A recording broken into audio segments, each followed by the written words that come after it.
Fallout from the Brereton Inquiry into defence personnel in Afghanistan has reignited in recent days, with the ADF preparing to strip some veterans of their medals. The Brereton Report, delivered in 2020, recommended a review of the honours awarded to officers who served in Afghanistan between 2005 and 2016.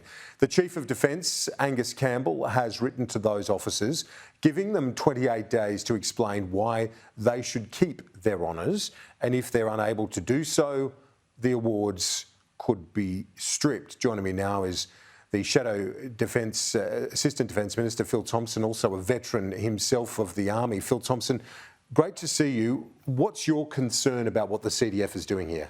Well, my concern's like one of many veterans and current serving members is this looking at taking medals off the command level, but stopping a bit too short. So during our time in government, in the last parliament, Peter Dutton stopped the more than 3,000 people losing the meritorious unit citation. Now we've seen the now Defence Minister, Richard Marles, tell the Defence Minister to restart this again.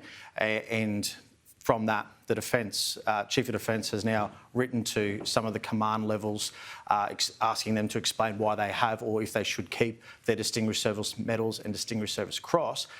One of the things that the veteran community is concerned about is it stops a bit lower than the CDF. And the Chief of Defence Force has a Distinguished Service Cross from his time in Afghanistan, and I think it's quite plausible to listen to our veteran community that says, well, why is it not go all the way to the top? So you think he should hand his back? Well, there needs to be corporate responsibility. There needs to be. So you do think he should hand it back? Well, the veterans are calling for it. Defence Force members are saying it should go all the way up. Leadership starts at the top. It starts with Richard Marles. He's ordered this. It's gone to Angus Campbell. Veteran community says, why is he not getting looked at? If you want what do you believe? Well, if you want to open it up for everyone, it should be open for everyone. If people are writing to him or to a panel to defend why they have a Distinguished Service Cross when they've done jobs, good work in Afghanistan, then he should do the same. He should explain why he should hold on to it. Well, if a company makes a mistake, CEOs get sacked. So what's the difference here? There's corporate responsibility. The Chief of Defence Force and throughout everywhere, I get often accused of being a bit of an officer hater. I want to see accountability from the top all the way down, and we're not seeing that. Veteran communities asked for the CDF to also provide something like this. And, we heard in question time, Andrew Hastie asked the Defence Minister if it goes from the tactical group all the way up to the command, which is the highest level. And the Minister for Defence, Richard Marles, said no. Well, that's not good enough. Peter Dutton, as Defence Minister last September, expressed total confidence in the CDF. Mm-hmm. Do you, and in his capacity to lead post the Brereton Report into the alleged war crimes, do you have that confidence in the CDF? I have confidence in the Australian Defence Force. I've never served on operations or in peacekeeping time with the CDF. What I do have is confidence in the leadership at the tactical level, and I think that the brave men and women do a great job and have done a great job overseas. And when you revisit things like this that Richard Marles said he wouldn't do, he's now changed his tune and he's ordered the CDF to do this, then accountability starts at the top, and that's where we should start. So are you willing to express confidence in General Campbell as CDF? My confidence is with the tactical level that I have experience with. When you look at the high level at the CDF and Chiefs level, that's not my world. That's not where I've sat before.